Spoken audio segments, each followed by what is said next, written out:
आ लइकन के जूता से अवधू डरा ले, यही से दारू ही पिए ना जाए कि नशा हर गम को भुला देता है बहन जी। एगो रोड पे चलत रहे सर्वे करत पूरा एकदम उर्वी फारसी बोलत चलत रहे आ रोड के एगो पटरी पे चलत रहे। रास्ता पर दूगो पटरी होला न, एगो हेने के ना तो हेने के, एगो पटरी पर चलत रहे, पटरी पर तो खुल फाउल रहे। हमरा के देखत रहे कहते रहे कि ओ भाई साहब इस रास्ते की दूसरी पटरी किधर है, तो हम बुझ गए कि पटरी पर सब ज्यादा उतर गए बा। हमको 4 पत्तियां देना चाहता हूँ।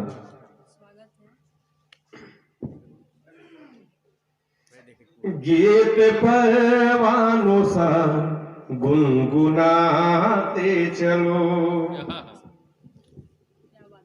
गीत परवानों सा गुनगुनाते चलो, गीत परवानों सा गुनगुना लीजिए, गीत परवानों सा गुनगुना लीजिए, प्रेम आधार जीवन बना लीजिए, उसकी चाहत वफाओं को कुछ याद कर, उसकी चाहत वफाओं को कुछ याद कर, यार रूठा अगर हो मना लीजिए, यार रूठा अगर हो मना लीजिए। बहुत बहुत शुक्रिया। और मैं एक रचना के लिए सरस्वती पूजा पे जो रचना आपने लिखा है उसके लिए डिमांड आई उधर से नीचे से, तो मैं चाहता हूं उसको सुना दिया जाए। और हरिद्वार बाबू जो काम होना था हो गया हो, तो भैया बोले चला जाए उधर, ठीक है? धन्यवाद सर। सरस्वती पूजा के रचना के डिमांड एक रचना, प्रधान जी पियकड़ वाला कहते रहे, लेकिन संचालक जी के आदेश बा कि प्रधान जी बात हम कैसे काट सकिले तो दोनों पढ़ देव। लेकिन ओकरा से पहले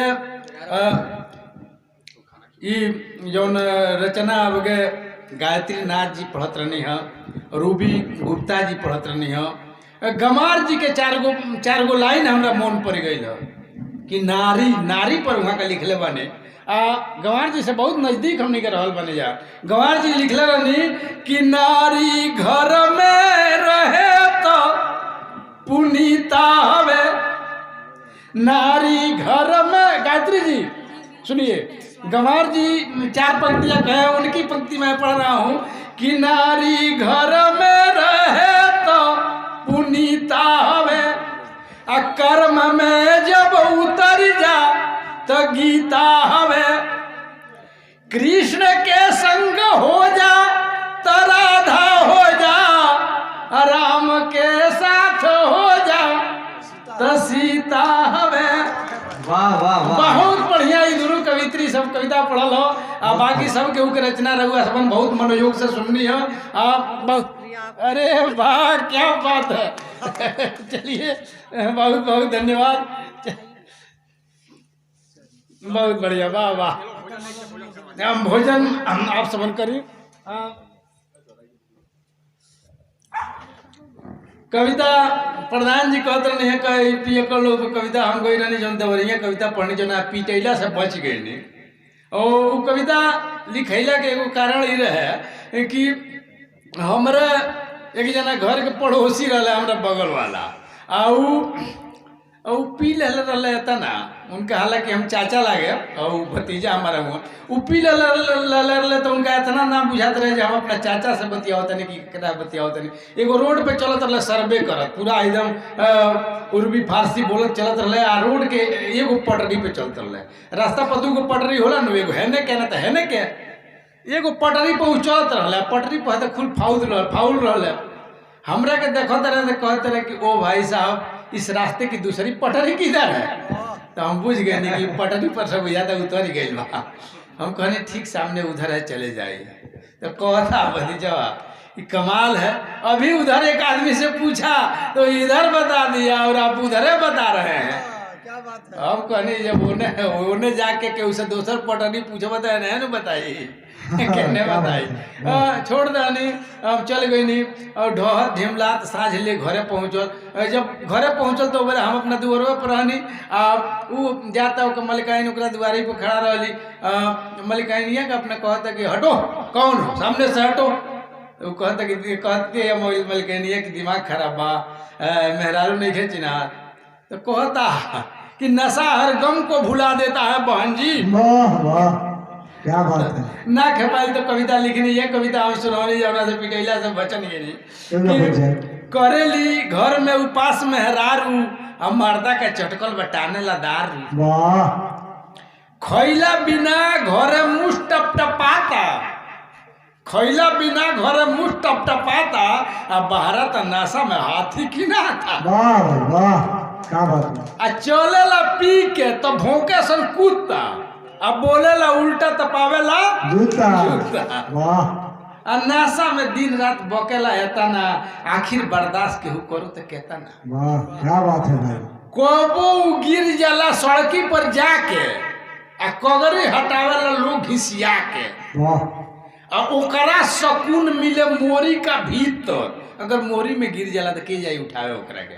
ओकरा सुकून मिले मोरी का भीतर, वही में होला उ जाके पवित्र। वाह वाह आ उठे तो झूठ ही से करेला पंगा, उहे माइकवे से लड़ जाए। कहीं तरह के मुआ दे, तरह के काट दे, तरह के हिले ना दे, तरह के जाए ना दे, कैसे ही बोली ना।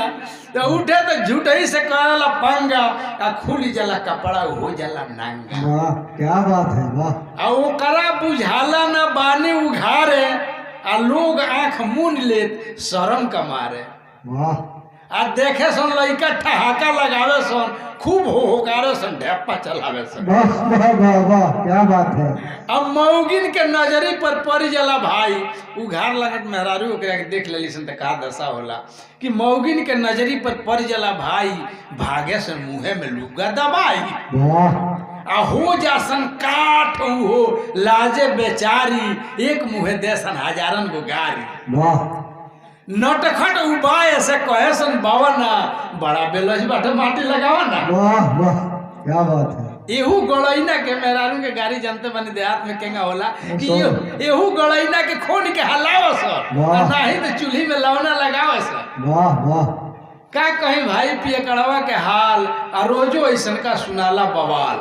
वाह आई है कहल जाला मत बौराई, आ विपत्ति के असली कपारे पर आई। क्या बात। वाह दादा हो रुपया यापन लगा के आ गोथर में करेला उल्टी पटा के।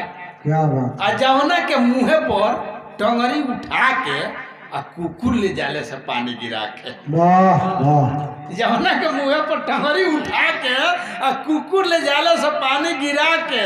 आ कुकुरन के गैला पर भरेला आह आ कहेला बरखा होता नुनछा। वाह क्या बात है। कहेला बरखा होता नुनछा। अब बात एगो औरी बखाने ऊपर से, वाह आ गरजे न तड़पे आ चूर चूर बरस। वाह क्या बात है। बिगले मोबाइल पर देखी न कहावा, रुपया छिटाइल पटाइल बजहवा। वाह खेत बैनामा उ कलिए के कैले बा, रुपया के गड्डी बगलिए में धैले बा। वाह आ बाप दादा पुरखन के माटी कमाई, ओकरे पियाई में सज्जी बिकाई। वाह वाह अपनो जिंदगिया के नरक बनवलस, लइकन का हाथ है कटोरा थमौलस। क्या बात है। आ घरवा के लोग कहे ओकरा के कुत्ता, अपने लइकवा गिरावे सन जूता। क्या बात है। आ सब काम छोड़ी छा सीखी पियाई, ना कुछ मिली तो जूता भेटाई। वाह आ लइकन के जूता से अवधू डरा ले, यही से दारू ही पिए ना जाए। वाह